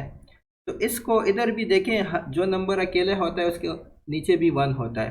तो इस डिनोमिनेटर को भी मैंने 6 बनाना है। इसके लिए दोनों डिनोमिनेटर और न्यूमिनेटर पे मैंने 6 मल्टीप्लाई करना पड़ेगा। तो ये -1 मल्टीप्लाई बाई 6 जो कि 6 आता है, ये आपके पास -7/6 आ गया। और ये जो ए जो ऑप्शन है वो आपके पास इसका ठीक आंसर है। ठीक है जी। नेक्स्ट क्वेश्चन की तरफ बढ़ते हैं। नेक्स्ट क्वेश्चन कहता है, in a zoo there are rabbits and pigeons. If heads are counted there are 200 and if legs are counted these are 580। How many pigeons are there. अच्छा, अब आपको ये पता है कि जो पिजन है उसका भी एक हेड होता है और जो रैबिट है उसका भी एक हेड होता है। तो यानी कि जो 200 इनके हेड्स हैं ना, तो मतलब 200 रैबिट्स और पिजन्स हैं। ठीक है। दोनों को अगर आप शुमार करेंगे तो दोनों जो रैबिट्स और पिजन्स होंगे वो 200 होंगे, क्योंकि पिजन का भी एक हेड होता है और जो रैबिट है उसका भी हेड होता है। तो मैं क्या करता हूँ कि लेट नंबर ऑफ रैबिट्स, उसको मैं एक्स कह लेता हूँ। ठीक है जी।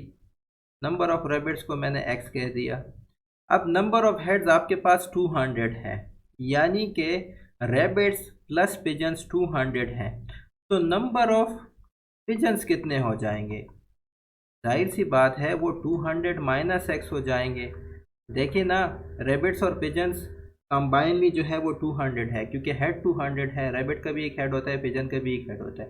तो अगर नंबर ऑफ रैबिट्स एक्स हैं तो नंबर ऑफ पिजन्स कितने होंगे, 200 माइनस एक्स होंगे। ठीक है जी। अच्छा, अब वो लेग्स की बात करें, if legs are counted there are 580। अब पिजन के कितने लेग्स होते हैं, 2 लेग्स होते हैं। रैबिट्स के कितने लेग्स होते हैं, 4 लेग्स होते हैं। तो अब अगर एक्स रैबिट है तो टोटल रैबिट्स के लेग्स कितने हो गए, 4x हो गए। अगर 200 माइनस एक्स पिजन्स हैं तो टोटल पिजन्स के एक्स कितने हो गए, 200 माइनस एक्स मल्टीप्लाई बाई 2, क्योंकि पिजन्स के 2 पाँव होते हैं। और ये इक्वल है, वो कहते हैं कि वो इक्वल है 580 के। ठीक है जी। इसको आप लोग सॉल्व कर लें, ये 4x हो जाएगा। 200 मल्टीप्लाई बाई 2 400 आता है, minus x multiply by 2 -2x हो जाएगा, ये 580 के इक्वल हो गया। 4x माइनस 2x 2x हो गया। 2x plus 400 is equal to 580। 2x is equal to, अच्छा, 580 से ये जो 400 है इसको मैं इधर शिफ्ट कर लेता हूँ, तो 580 माइनस 400 यानी कि 2x इज इक्वल टू 180। तो x जो है वो 180 डिवाइड बाई 2 यानी कि 90 हो गया। ठीक है, x क्या था, नंबर ऑफ रेबिट्स थे, नंबर ऑफ रेबिट्स आपके पास 90 है। नंबर ऑफ पिजन्स कितने होंगे, वो 200 माइनस x थे। तो आप 200 से 90 को माइनस करें, 200 से 200 माइनस x थे, 200 माइनस 90 हो जाएगा, 110 आ जाएगा। इधर जो बी ऑप्शन है वो आपके पास ठीक है। ठीक है जी, नेक्स्ट क्वेश्चन की तरफ बढ़ते हैं, इसको मैं मिटा देता हूँ।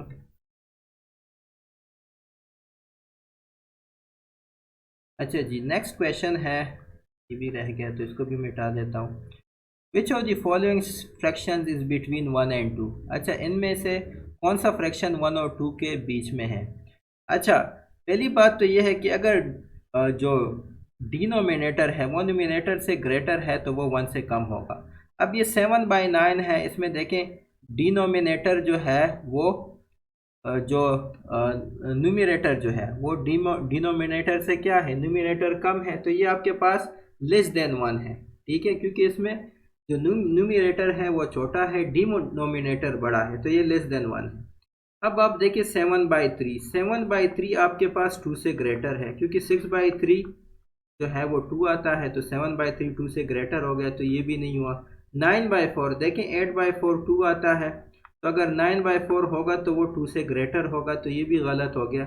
ये जो 10/7 है वो 1 और 2 के दरमियान है। ठीक है जी, अगर आप 10/7 करेंगे, इसको ऐसे भी कर सकते हैं, 7 1 ज़र 7, ये 3 हो गया, इधर 0 लगाएं और 7 4 ज़र पे 28 आ गया। तो ये देखिए 1.4 समथिंग जो आ रहा है वो 1 और 2 के दरमियान है, तो इधर आपके पास ये जो डी ऑप्शन है वो ठीक है। 77 कह रहा है, in a group of students at a fast food restaurant 12 ate burgers and 9 had fries. अच्छा, 12 ने बर्गर्स खाए। ठीक है जी, 12 जो स्टूडेंट्स थे उन्होंने बर्गर्स खाए, और 4 जो स्टूडेंट्स थे, सॉरी 9 जो स्टूडेंट थे उन्होंने फ्राइज खाए। ठीक है जी, तो टोटल स्टूडेंट्स आपके पास 21 हो गए, ये बात तो क्लियर हो गई। अब वो कह रहा है, if 4 had both burgers and fries, अगर उनमें से 4 ने बर्गर्स और फ्राइज दोनों खाए, बर्गर्स और फ्राइज दोनों खाए, how many had either burgers or fries. अच्छा, how many had either burgers or fries, तो हमने उनकी तादाद फाइंड करनी है जिन्होंने सिर्फ बर्गर खाए या जिन्होंने सिर्फ फ्राइज खाए, इधर का ये मतलब है। ठीक है जी, तो देखें 4 ने बर्गर्स और फ्राइज दोनों खाए, तो बाकी जो आपके पास 17 है, क्योंकि टोटल 21 थे, तो बाकी 17 ने या बर्गर सिर्फ खाए होंगे या फिर फ्राइज सिर्फ खाए होंगे, बर्गर्स और फ्राइज। तो इधर आपके पास राइट आंसर आपके पास 17 है। ठीक है, इसको सॉल्व करने के डिफरेंट तरीके हैं, लेकिन ये सिंपल है, इसको इसी तरीके से कर ले। ठीक है, नेक्स्ट क्वेश्चन की तरफ बढ़ते हैं, जो कि अगेन रिपीट हो चुका है। If 3 oranges sell for 80 पैसेस what will be 12 oranges cost। अच्छा, 3 oranges 80 पैसेस में हो गए, 12 ऑरेंजेस का पूछा गया है। ठीक है, अब आपको 1 ऑरेंज फाइंड करने की ज़रूरत ही नहीं है, क्योंकि जो 12 ऑरेंज है वो मल्टीपल ऑफ 3 है, 12 ऑरेंजेस आर मल्टीपल ऑफ 3। ठीक है जी, ऑरेंजेस का स्पेलिंग मैंने कैसे लिखा, ऑरेंजेस। ठीक है जी, तो अगर 12 ऑरेंजेस है तो दोनों साइड को 4 से मल्टीप्लाई करें, यानी कि 3 मल्टीप्लाई बाई 4 12 आता है, इसको भी 4 से मल्टीप्लाई करें। ठीक है, तो 12 ऑरेंजेस कितने के हो गए, दोनों साइड पे मैंने 12 से मल्टीप्लाई किया, 80 मल्टीप्लाई बाई 4 कितना होता है आपके पास, 320 पैसाज आ गए। ठीक है जी, अब आपको पता है कि एक पैसे में सॉरी 1 रुपये में 100 पैसे होते हैं, तो अगर मैंने इसको रुपये में कन्वर्ट करना है तो 320 को मैं डिवाइड बाई 100 करूँगा, ये आपके पास आ जाएगा जी 3.2। क्योंकि जो डिवाइड बाय 100 है तो ये 2 डेसिमल प्लेसेस लेफ्ट पे चला जाएगा, आपके पास डेसिमल इधर है 1 2 2 डेसिमल प्लेसेस, ये लेफ्ट पे चला गया, इधर आपके पास जो राइट आंसर आएगा वो आपके पास 3.2 आ जाएगा। ठीक है जी, नेक्स्ट क्वेश्चन की तरफ चलते हैं, जो कि एज रिलेटेड है। अच्छा, ये 78 है, ये मैं पहले भी कर चुका था अपनी वीडियोस में। अच्छा, क्वेश्चन 79 को देखते हैं, उम्मीद है कि आपको नज़र आ रहा हो। The age of a man is 4 times that of his son. 5 years ago, the man was 9 times as old as his son was at that time. The present age of the man is. अच्छा, हमने present as find करनी है, तो man को मैं father कह लेता हूँ क्योंकि उसका सन है, तो मैन को मैं एफ से डिनोट कर लेता हूँ। तो let present age of man be, let present age of man, उसको मैं क्या कह लेता हूँ, एफ कह लेता हूँ, यानी कि फादर कह लेता हूँ, ठीक है। लेट प्रेजेंट एज ऑफ सन, सन भी गिवन है, ठीक है, तो उसको मैं एस कह लेता हूँ, प्रेजेंट एज ऑफ सन, ठीक है जी, उसको मैं एस से डिनोट कर लेता हूँ आसानी के लिए। अच्छा, वो कहता है कि at present the age of a man is 4 times that of his son, ठीक है, ये प्रेजेंट की बात कर रहा है, ठीक है। उसके बाद फुल स्टॉप के बाद 5 years अगो है, तो ये जो the age of a man is 4 times that of his son, ये प्रेजेंट की बात कर रहा है। तो एफ इजिकल टू आपके पास 4s हो गया, ये आपका इक्वेशन 1 हो गया, ठीक है। अब वो कह रहे हैं 5 years अगो, अगर प्रेजेंट एजेस फादर के एफ हैं, सन के एस हैं, तो 5 years अगो उनके क्या एजेस होंगे, जाहिर सी बात है f-5 और s-5, ठीक है जी। 5 years ago the man was 9 times as old has his son was at that time, ठीक है, तो 9 times है अकॉर्डिंग टू द इक्वेशन, ये मैंने लिख लिया। अच्छा, अब आप इसको सॉल्व करें, f-5 is equal to 9s, 9 5 ज़र 45 आता है, तो ये -45 आ जाएगा, ठीक है जी। अच्छा, -5 को मैं इधर शिफ्ट कर लेता हूँ, तो ये f is equal to 9s, -5 इधर +5 हो जाएगा, तो -45 +5 आपके पास -40 आ जाएगा। ये -5 जब इधर शिफ्ट हो जाएगा तो ये +5 हो जाएगा, और -45 +5 -40 आ गया। अच्छा, अब इस f की जगह मैं 4s पुट कर लेता हूँ, तो 4s is equal to 9s -40, ठीक हो गया जी। अच्छा, अब आप इसको सॉल्व कर लें, 40 को मैं इधर शिफ्ट कर लेता हूँ, ये पॉजिटिव हो जाएगा, 4s को मैं इधर शिफ्ट कर लेता हूँ, ये -4s हो जाएगा, तो आपके पास इधर 9s -4s आ जाएगा, जो कि आपके पास 5s आ जाएगा। और जब आप s को फाइंड करेंगे तो दोनों साइड पे 5 को डिवाइड करें, s आपके पास आ गया है जी 8, ठीक है। जब s आपके पास 8 आ गया, s क्या चीज़ है, present age of son, present age of son आपके पास 8 आ गई। प्रेजेंट एज ऑफ फादर क्या है, the age of a man is 4 times the age of his son, present age of father आपके पास 4s के बराबर है, तो 4 मल्टीप्लाई बाई 8 आपके पास 32 हो गई। तो आपसे प्रेजेंट एज ऑफ फादर का मैं पूछा गया है, तो आपके पास ये जो 32 बी ऑप्शन है वो आपके पास ठीक है। देखिए ना, प्रेजेंट एज क्या क्या है, आप इसको कंफर्म भी कर सकते हैं, ठीक है। इसको ज़रा मैं मिटा देता हूँ। सन की प्रेजेंट एज क्या है, फादर की प्रेजेंट एज 32 है, सन की जो है वो 8 है। तो प्रेजेंटली फादर जो है वो 4 टाइम्स द एज ऑफ सन है। अगर 9 years, सॉरी 5 years पहले चले जाए, तो फादर की क्या होगी, 27 एज होगी, सन की क्या होगी, 3 होगी, तो ये देखें ये 9 times हो गया, ठीक है जी।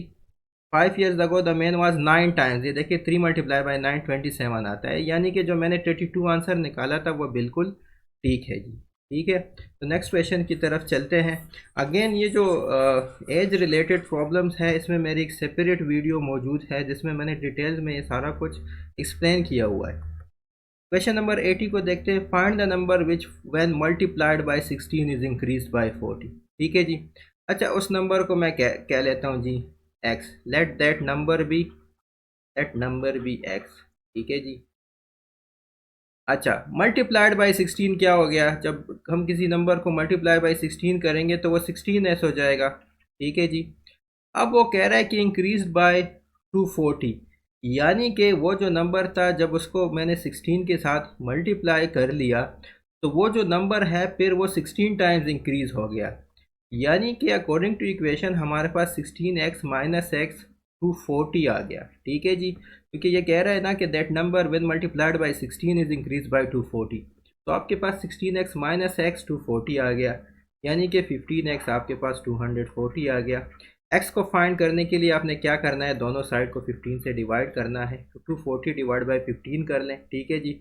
इधर मैं जल्दी से 240 डिवाइड बाई 15 कर लेता हूँ, ठीक है। 15 1 ज़र 15 आ गया, ये आप माइनस कर लें, ये आपके पास 9 आ जाएगा, 24 माइनस 15 9 आता है, ये ज़ीरो मैंने इधर शिफ्ट कर दिया। 15 6 ज़र आपके पास 90 आता है, ठीक है जी, तो ये 90 हो गया। तो x जो है आपके पास 16 हो गया, यानी कि 16 ही ऐसा नंबर है कि जब आप इसको 16 से मल्टीप्लाई करते हैं तो ये इंक्रीज़ हो जाता है बाई 240। देखिए, जब आप 16 को 16 नंबर है वही, तो जब आप 16 को 16 से मल्टीप्लाई करेंगे तो क्या आएगा, 16 मल्टीप्लाई बाई 16 क्या आता है, 256 आता है। ये 16 से कितना इंक्रीज़ हुआ, आप ज़रा 256 माइनस 16 कर लें इंक्रीज़ फाइंड करने के लिए। ये देखें ये आपके पास 240 आ गया, यानी कि जो नंबर हमने निकाला था वो आपके पास 16 ही है। तो इधर जो आपके पास ए ऑप्शन है वो ठीक है। नेक्स्ट क्वेश्चन की तरफ चलते हैं, इसको मैं मिटा देता हूँ। अगर आपको ये समझ आ रही है इस क्वांटिटेटिव सेक्शन की तो काइंडली इस चैनल को सब्सक्राइब कीजिए और कमेंट बॉक्स में मेंशन कीजिए कि आपको समझ आ रही है। नेक्स्ट क्वेश्चन कहता है 10 years ago Akram was thrice as old as Aslam was, but 10 years hence he will be only twice as old. What is Akram's present age? अच्छा, जो अकरम की प्रेजेंट एज है उसको मैं ए के से डिनोट कर लेता हूँ, और जो असलम की प्रेजेंट एज है उसको मैं ए एस से डिनोट कर लेता हूँ। ठीक है जी, let present age of Akram be A K, let present age of Aslam be A S. ठीक है, अब वो क्या कह रहा है कि 10 ईयर्स अगो, तो 10 ईयर्स अगो अकरम की क्या एज होगी। देखिए अगेन अगो आ गया, तो अगो का मतलब हम माइनस करेंगे, अकरम की क्या एज होगी, ए के माइनस 10 होगी। असलम की क्या एज होगी, ए एस माइनस 10 होगी। ठीक है जी, अगर प्रेजेंट एज ए एस और ए के हैं तो 10 ईयर्स पहले क्या होगी, ए के माइनस 10 और ए एस माइनस 10, अगो का मतलब पहले। अच्छा, तो ये कह रहा है कि 10 years ago Akram was thrice as old as Aslam was, तो यानी कि ये जो एज है वो 3 टाइम्स दी असलम है 10 ईयर्स अगो। ठीक है जी, 10 ईयर्स अगो अकरम की एज ए के माइनस 10 थी, असलम की ए एस माइनस 10 थी, तो Akram was 3 times as old as Aslam, तो ये 3 टाइम्स मैंने लगा दिया। ये आपका एक इक्वेशन हो गया। इसको ज़रा हम सॉल्व भी कर लेते हैं ताकि हमारे लिए आसानी हो। ये 3 AS माइनस 30 हो गया। ठीक है जी, यानी ए के इज इक्वल टू, इस माइनस 10 को मैं उधर शिफ्ट कर लेता हूँ, ये प्लस 10 हो जाएगा, तो माइनस 30 प्लस 10 आपके पास माइनस 20 आ जाएगा। ठीक है जी, ये आपके पास इक्वेशन 1 हो गया। ए के जो है वो प्रेजेंट एज है, ए एस भी प्रेजेंट एज है, इधर मैंने मेंशन किया हुआ है। अच्छा, अब दूसरे इक्वेशन को देखें, बट 10 ईयर्स हेंस, अच्छा प्रेजेंट एज अकरम की ए के है और असलम की ए एस है। 10 ईयर्स हेंस क्या होगी, अकरम की एज ए के प्लस 10 होगी, 10 ईयर्स बाद क्या होगी, ए के प्लस 10 ही होगी, और असलम की एज ए एस प्लस 10 होगी। वो कह रहे हैं 10 years hence he will be, यानी कि Akram will be only twice as old. ठीक है जी, तो इधर ये इक्वेशन आप यू लिख लें। ठीक है, ट्वाइस का मतलब 2 टाइम्स, तो अब A K plus 10 is equal to 2AS plus 20 हो गया जी। ठीक है जी, अच्छा जी, अब ए के की जगह मैं ये जो 3AS माइनस 20 है ना वो इधर पुट कर लेता हूँ। ठीक है, तो ये मेरे पास ए के की जगह मैंने 3AS माइनस 20 पुट कर दिया, क्योंकि इधर से इक्वेशन 1 से मैं निकाल चुका हूँ। तो ए के की जगह मैंने ये पुट कर दिया, उसके साथ प्लस 10 है। ये जो दो टर्म्स है ना ये एक की जगह मैंने पुट कर दी। अच्छा, ये 2AS प्लस 20 हो गया, माइनस 20 प्लस 10 आपके पास माइनस 10 आ जाएगा। इससे माइनस 10 को इधर शिफ्ट करेंगे तो ये प्लस 10 हो जाएगा, तो प्लस 20 प्लस 10 आपके पास 30 आ जाएगा। तो 3AS is equal to 2AS plus 30। अच्छा, 2AS को इधर शिफ्ट करें, ये AS इज इक्वल टू आपके पास 30 आ गया, यानी कि आपके पास असलम की एज आ गई, वो आपके पास आ गई 30 ईयर्स। लेकिन हमने अकरम की एज फाइंड करनी है, व्हाट इज़ अकरम्स प्रेजेंट एज। और अकरम की जो प्रेजेंट एज है आप देख सकते हैं ए के is equal to 3AS minus 20, तो ये जो 30 है इसको AS की जगह पुट कर लें। ठीक है, इधर मैं पुट कर लेता हूँ, ये मैं मिटा देता हूँ और इधर मैं पुटिंग कर लेता हूँ। ठीक है, 330 आ गया था असलम की एज माइनस 20, 330 इधर 90 माइनस 20 आपके पास 70 ईयर्स एज आ गया। तो इधर आपके पास जो अकरम की एज है वो आपके पास 70 ईयर्स है, असलम की एज क्या आई थी, वो 30 ईयर्स आई थी। तो अकरम की 30 ईयर्स आई है, असलम की जो है प्रेजेंट एज 30 ईयर्स आई है। ठीक है जी, अकरम 70 ईयर्स और असलम की 30 ईयर्स। इसको आप वेरीफाई भी कर सकते हैं। देखें ये इनकी प्रेजेंट एजेस हैं।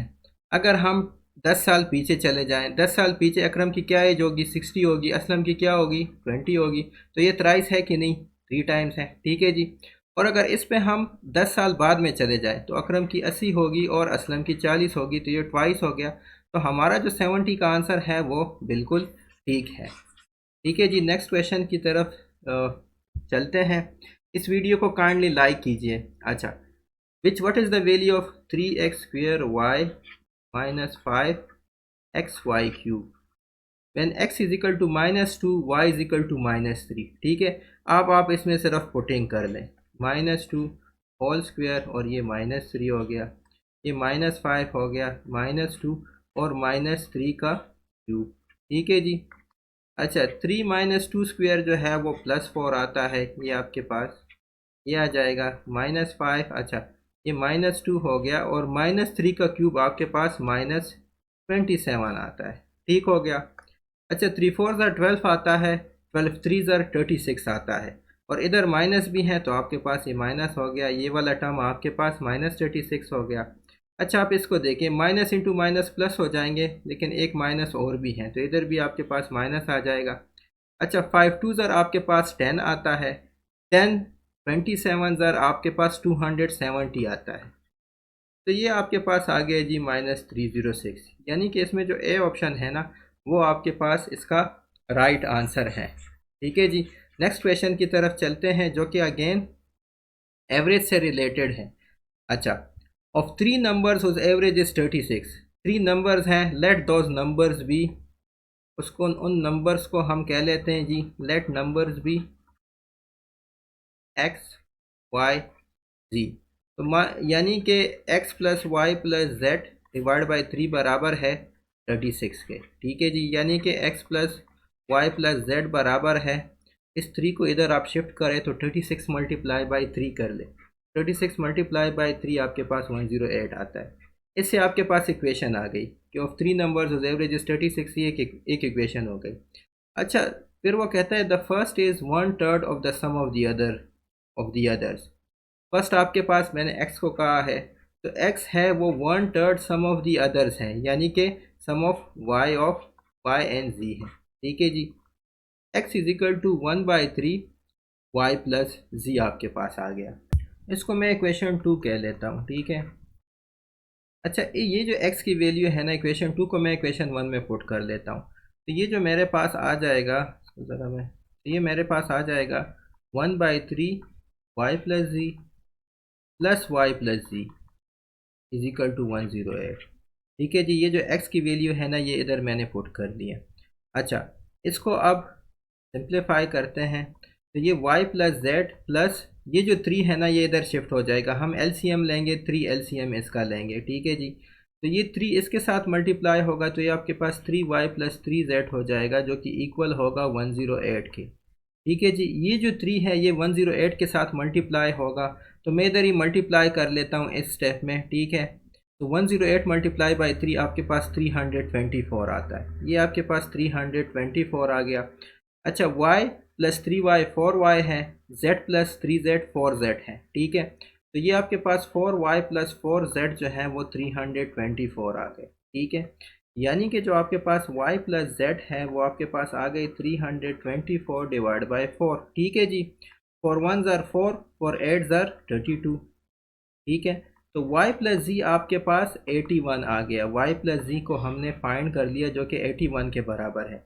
अब x किस चीज़ के बराबर है? 1/3 of y plus Z. Y plus Z कितना है? 81। तो आपके पास x कितना होगा? तो इधर आपके पास आप लिख सकते हैं कि x is equal to 1/3 of 81। ठीक है जी। 3 का टेबल पढ़े कि 81 आ जाए तो इसका आंसर आपके पास 27 आ जाएगा। तो वो जो x है, जो पहला नंबर है, वो आपके पास 27 है। ठीक है जी। तो इसका राइट आंसर आपके पास 27 हो गया। नेक्स्ट क्वेश्चन की तरफ चलते हैं, तो मैं हटा देता हूँ।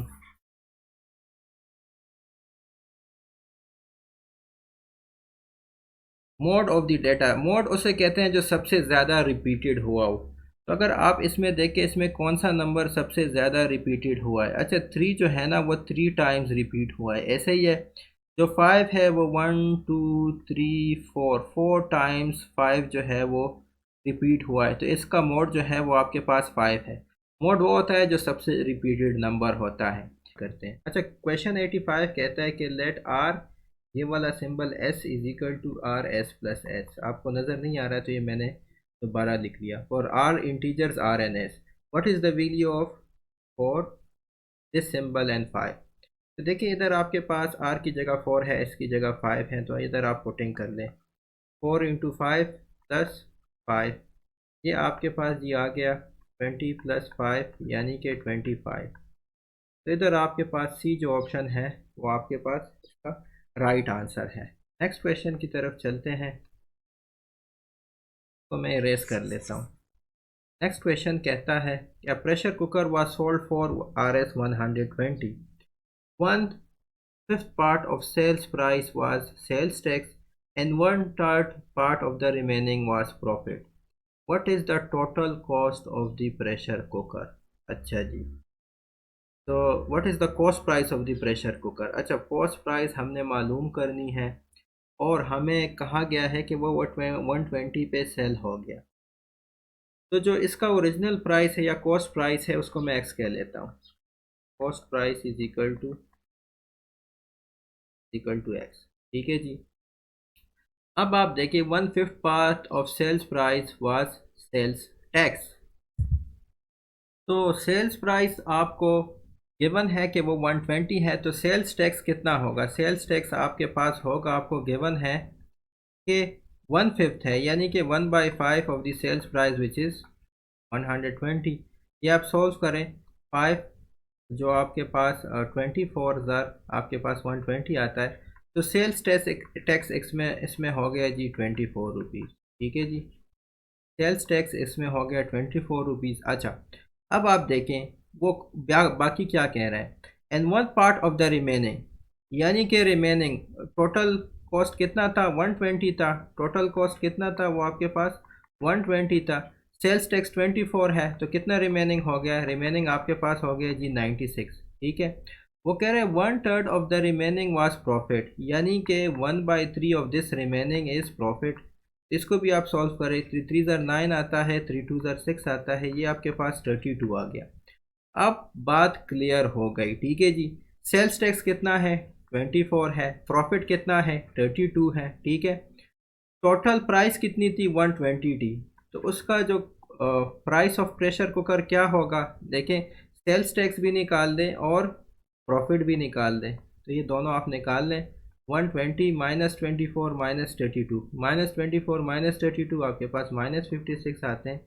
ये आपके पास इसका आंसर आ गया 64, यानी कि 64 का जो है प्रेशर कुकर की प्राइस थी और उस पर फिर सेल टैक्स लग गया 24 रुपये का। ठीक है, और उस पर मुनाफा हो गया 32 रुपये का, तो टोटल इसलिए वो 120 रुपये में बिक गया। तो जो कॉस्ट प्राइस एक्स है वो आपके पास 64 आ गई। ठीक है जी। अच्छा जी, नेक्स्ट क्वेश्चन की तरफ चलते हैं। काइंडली वीडियो को लाइक कीजिए, चैनल को सब्सक्राइब कीजिए और ये वीडियो शेयर कीजिए लोगों के साथ। Question 87, which of the following is the factor of 169? क्या 3 के टेबल में 169 आता है? नहीं। 11 के टेबल में भी नहीं आता, 17 के टेबल में भी नहीं आता, सिर्फ 13 के टेबल में 169 आता है, क्योंकि हमें पता है कि 13 × 13 आपके पास 169 आता है। तो फैक्टर कौन सा है? आपके पास बी राइट आंसर है। ठीक है, नेक्स्ट क्वेश्चन की तरफ चलते हैं। How many feet is the distance around a rectangular room that measures 32 feet by 14 feet? अच्छा, एक रेक्टेंगुलर रूम है। ठीक है जी, उसका चलिए लेंथ ले ले 32 फीट और जो उसकी विड्थ है वो 14 फीट है। तो कह रहा है कि जी total distance around this room क्या है? तो आपने इसका पैरामीटर ही फाइंड करना है, क्योंकि एक रेक्टेंगल है। तो पैरामीटर ऑफ रेक्टेंगल हमें पता है कि 2 इंटू लेंथ प्लस ब्रेथ होता है। ठीक है जी, लेंथ प्लस विड्थ या लेंथ प्लस ब्रेथ। तो 2 इंटू एल प्लस इस 14 प्लस 32, तो आपके पास 2 इंटू 46 आ गया, ये आपके पास 92 आ गया। तो इधर 92 राइट आंसर है। ठीक है, ऐसे भी आप कर सकते हैं कि ये भी 14 है तो ये भी 14 हो गया और ये भी 32 हो गया। इन चारों को सम करें, distance around a rectangular room का है ना, तो इन चारों को सम करें, आपके पास वही 92 आता है। नेक्स्ट क्वेश्चन की तरफ चलते हैं। नेक्स्ट क्वेश्चन, आपको सेट गिवन है। सेट अगर आपको नज़र नहीं आ रहा तो उसको मैं दोबारा लिख लेता हूँ। 17 19 तो कह रहे हैं कि the mean of the data settled, इसका मीन निकालना है। तो आपने क्या करना है? सम करना है, divide by the number of elements which is n। Number of elements आपके पास इधर है 9। ठीक है जी, तो इन सब को सम कीजिएगा और डिवाइड बाय n कीजिएगा। ठीक है, तो इसका 3 + 5 + 7 + 9 + 11 + 13 + 15 + 17 + 19 डिवाइड बाय 9 कीजिएगा। तो इसको जब आप सम करेंगे ये आपके पास 99 डिवाइड बाय 9 आ जाएगा, यानी कि 11 आ जाएगा। तो इसका राइट आंसर आपके पास 11 आ गया। Next question, how many times must 332 be subtracted from 18,944 so that the difference is 5000। अच्छा, कह रहा है कि 332 को हमने कितनी बार सब्ट्रैक्ट करना है 18,944 से, ताकि आपके पास डिफरेंस 5000 आ जाए। तो ये 18,944 है। अच्छा, इसको सॉल्व करने का ये तरीका है कि आप इससे 5000 माइनस कर लें, ठीक है जी, क्योंकि हम 332 तब तक सब्ट्रैक्ट करेंगे जब तक 5000 ना आ जाए। तो दोनों के दरमियान कितना डिफरेंस है, वो आपके पास आ गया 13,944 का, ठीक है। अब आप 332 को माइनस करते जाएं जब तक आपके पास 3,944 ना आ जाए। तो इसका आसान तरीका यह है कि आप डिवाइड कर लें। तो 3,944 को डिवाइड कर लें 332 के साथ, ठीक है जी। तो ये डिवीजन करने के बाद आपके पास इसका जो आंसर है वो आपके पास आ जाएगा, ठीक है जी। इसको मैं ऐसे 944 डिवाइड बाई 332 कर लेता हूँ, ठीक है जी। अच्छा, अब आप देखें कि 4 ज़र अगर आप करेंगे, इसको आप अगर 4 से मल्टीप्लाई करेंगे तो 332 मल्टीप्लाई बाई 4 आपके पास क्या आता है, देखें। 4 2 ज़र 8, 4 3 ज़र 12, 1 कैरी किया, 4 3 ज़र अगेन 12, आपके पास 1328 आ गया। ये 1328 हो गया, ठीक है। ये तो 0 0 हो गया, 4 से 8 नहीं कटता तो ये 8 हो जाएगा और ये 14 हो जाएगा। 14 माइनस 8 आपके पास 6 आ गया, ये भी 6 हो गया और ये आपके पास 4 हो गया, ठीक है। तो आपके पास 664 आ गया। तो 332 2 ज़र आपके पास 664 आता है, ठीक है। तो यानी कि 332 जो है वो आप 42 टाइम्स जो है वो 18994 से सब्ट्रैक्ट करेंगे, तब आपके पास 5000 आएगा, क्योंकि तब आपके पास 13,944 जो है वो इससे सब्ट्रैक्ट हो जाएगा, तो आपके पास 5000 आ जाएगा। तो इसका राइट आंसर आपके पास ए है। Next question, if minute hand of a clock moves 36 degrees how many minutes of time have passed. अच्छा, देखिए, जो मिनट हैंड है वो जब 60 मिनट रोटेट होता है तो वो पूरा एक सर्कल कंप्लीट करता है और सर्कल में 360 डिग्री होते हैं। तो जब वो 1 मिनट इंक्रीज होता है तो बेसिकली वो 6 डिग्री रोटेट होता है। अब वो 36 डिग्रीज रोटेट हुआ है, तो यानी कि वो कितना मिनट जो है कितने मिनट पास हो चुके हैं। 6 डिग्री पे 1 मिनट है, ठीक है जी। 6 डिग्री पे 1 मिनट हो गया। अब 36 डिग्री पे कितना होगा, जाहिर सी बात है दोनों को 6 से मल्टीप्लाई करें तो 36 डिग्री पे ये आपके पास 6 मिनट आ जाएगा। तो ये जो ए आंसर है वो आपके पास ठीक है। नेक्स्ट क्वेश्चन को सॉल्व करते हैं 92 को। If 3y minus 6 is equal to 2 minus Y, ठीक है। Find the value of Y square plus 2y। पहले तो y निकाल लें। अच्छा, इस y माइनस वाई को मैं इधर शिफ्ट कर लेता हूँ, ये 4y हो जाएगा। माइनस 6 को मैं इधर शिफ्ट कर लेता हूँ, ये 8 हो जाएगा, क्योंकि 2 + 6 आपके पास 8 आ गया, y आपके पास 2 आ गया। अब वाई स्क्वायर प्लस 2y है तो 2 स्क्वायर प्लस 2 इंटू 2, तो ये आपके पास 4 + 4 आपके पास 8 आ गया। Next question, question 93. A die is rolled. What is the probability that the die will show 4 or 5 or 6? ठीक है। अच्छा, डाई में आपके पास 6 नंबर्स होते हैं 1 to 6, तो हर एक नंबर की प्रोबेबिलिटी 1/6 है। यानी कि 4 की भी प्रोबेबिलिटी 1/6 है, 5 की भी 1/6 है और 6 की भी 1/6 है। तो 1/6 प्लस 1/6 प्लस 1/6 आपके पास 3/6 यानी कि 1/2 आ गया, ठीक है जी। इधर आपके पास जो राइट आंसर है वो आपके पास 1/2 है, ठीक है जी। वैसे भी अगर आप सबसेट लें 4 5 6 का तो इसमें 3 एलिमेंट्स हैं और टोटल जो सैंपल स्पेस होता है डाई का वो 6 होता है, तो ये 3/6 अगेन आपके पास 1/2 ही आता है। इधर आपके पास जो डी ऑप्शन है वो ठीक है। Thank you. अगर आपको वीडियो पसंद आए प्लीज़ मेरे चैनल टेक्निकल एक्सप्लेन को सब्सक्राइब कीजिए और इस वीडियो को शेयर कीजिए। Thank you.